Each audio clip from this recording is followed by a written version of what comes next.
School കലോത്സവത്തിന്റെ ആ വേദിയിലേക്കൊന്ന് പോകണം. അവിടെ കേന്ദ്രമന്ത്രി സുരേഷ് ഗോപി സംസാരിക്കുന്നു. തത്സമയം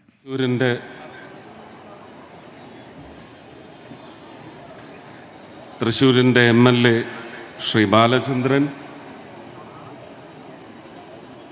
ഉന്നത കലാകാരന്മാരായ കലാമണ്ഡലം ഗോപിയാശാൻ,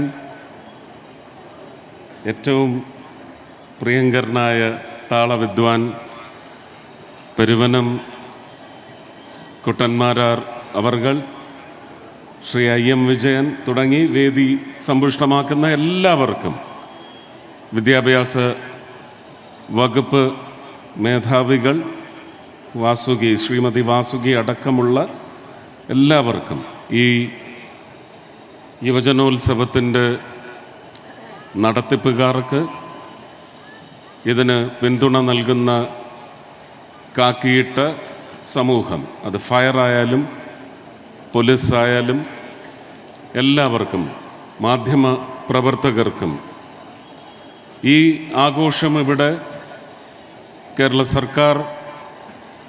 സർക്കാരിൻ്റെ വിദ്യാഭ്യാസ വകുപ്പ് നടത്തുന്നത് ഭാവിയിൽ ഏറ്റവും ഉന്നതമായ സംസ്കാരം പേറുന്ന വ്യക്തിത്വങ്ങളായി തീരേണ്ട കുഞ്ഞുങ്ങൾക്ക് വേണ്ടിയാണ്. ആ കുഞ്ഞു മക്കളെ എല്ലാവരെയും നമിച്ചുകൊണ്ട് അവരെ നയിക്കുന്ന അധ്യാപക വൃന്ദം, അനധ്യാപക വൃന്ദം, വിവിധ കലാരൂപങ്ങളിലെ ഗുരുനാഥന്മാർ എല്ലാവരെയും പ്രണമിച്ചുകൊണ്ട് തൃശ്ശൂരിൽ ഇത് വർഷങ്ങൾക്ക് ശേഷം നടക്കുമ്പോൾ എന്നെ ഈ വേദിയിൽ ഒരുപക്ഷെ ഒരു കസേര തന്നിരുത്തുന്നതിനുള്ള സാഹചര്യം ഒരുക്കിയ തൃശ്ശൂരിലെ ബഹുമാന്യരായ സമ്മതിദായകരോട് ഞാൻ എൻ്റെ പ്രത്യേക നന്ദി ഈ വേദിയിൽ നിന്ന് അറിയിക്കുകയാണ്. വലിയ അനുഗ്രഹമാണ് ഒരു കലാകാരനെന്ന നിലയ്ക്ക് എന്നെ സംബന്ധിച്ചിടത്തോളം വലിയ ഒരു അനുഗ്രഹമാണ് ഈ ഒരു അവസ്ഥയിൽ ഇവിടെ വന്ന് ബഹുമാന്യനായ മുഖ്യമന്ത്രിയോടും അദ്ദേഹത്തിൻ്റെ കൂടെയുള്ള മന്ത്രിമാരോടൊപ്പവും ഈ കുഞ്ഞുങ്ങളുടെ മുമ്പിൽ അവരുടെ കൂട്ടത്തിൽ തന്നെയുള്ള ഒരു കലാകാരൻ, എളിയ കലാകാരനെന്ന നിലയ്ക്ക് വേദിയിൽ നിൽക്കുവാൻ സാധിക്കുന്നത്, നിങ്ങളെയൊക്കെ അഭിസംബോധന ചെയ്ത് സംസാരിക്കുവാൻ കഴിയുന്നത്. തൃശ്ശൂരിൽ ഇത് കഴിഞ്ഞ വർഷം 25 വർഷങ്ങൾക്ക് ശേഷം ഈ ട്രോഫിങ് എടുത്ത് തൃശ്ശൂരിനെ അലങ്കരിച്ച് ഒരു തിടമ്പേറ്റി അലങ്കരിച്ച കലാകാരന്മാരുടെ തട്ടകത്തിലേക്കാണ് 64ാമത് യുവജനോത്സവ മത്സര പരമ്പര ഇന്നിവിടെ ആരംഭിക്കുന്നത് എന്നതും ഒരുപാട് സന്തോഷത്തിന് വക നൽകുന്നു.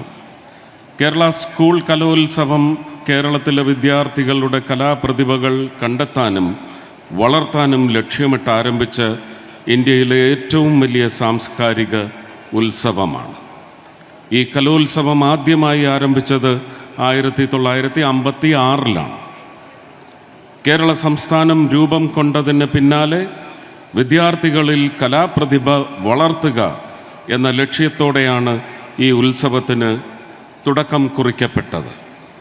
വിദ്യാഭ്യാസ director CS Venkateswaran, deputy director Ramavarma അപ്പൻ തമ്പുരാൻ, ആദ്യ അധ്യാപകൻ ഗണേശ അയ്യർ ചേർന്ന് സംഘടിപ്പിച്ചതാണ് ആദ്യത്തെ കലോത്സവം.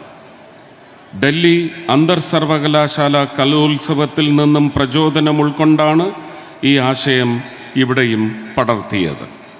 ഏഷ്യയിലെ ഏറ്റവും വലിയ കൗമാര കലാമേളയാണ് ഇവിടെ നടന്നുകൊണ്ടിരിക്കുന്നത്. വിദ്യാഭ്യാസ വകുപ്പിൻ്റെ കീഴിൽ ഓരോ വർഷവും നടക്കുന്ന ഈ ഗംഭീര ഉത്സവം ലക്ഷക്കണക്കിന് വിദ്യാർത്ഥിനികളുടെ പ്രതിഭകളെ തെളിക്കുന്നു. കലോത്സവം വെറും മത്സരമല്ല, ഇത് ഐക്യത്തിൻ്റെ ഉദയം. വ്യത്യസ്ത സംസ്കാരങ്ങളും പ്രതിഭകളും ഒരുമിച്ച് നടന്ന് പുതിയ സൗഹൃദങ്ങൾ സൃഷ്ടിക്കുന്നു. ഇത് നമ്മെ സമൂഹത്തിൽ നല്ല പൗരന്മാരായി രൂപപ്പെടുത്തുന്നു. ആദ്യകാലത്ത് ഇത് ചെറിയൊരു മത്സര പരിപാടിയായി മാത്രമായിരുന്നു നടന്നത്. പിന്നീട് വർഷങ്ങളായി ഇത് വികസിച്ച് ഇന്ന് നൃത്തം, സംഗീതം, നാടകം, കഥാപ്രസംഗം, മിമിക്രി, ചിത്രകല, രചന, കവിത, മോഹിനിയാട്ടം, കഥകളി, ഓട്ടംതുള്ളൽ, നാടൻ കലകൾ തുടങ്ങി 100-ലേറെ ഇനങ്ങൾ ഉൾക്കൊള്ളുന്ന വൻ ഉത്സവമായി മാറിയിരിക്കുന്നു. ഗോത്ര കലാരൂപങ്ങൾ ആദ്യമായി അരങ്ങിൽ എത്തിയതും കലോത്സവത്തിൽ വെച്ചു തന്നെയാണ്.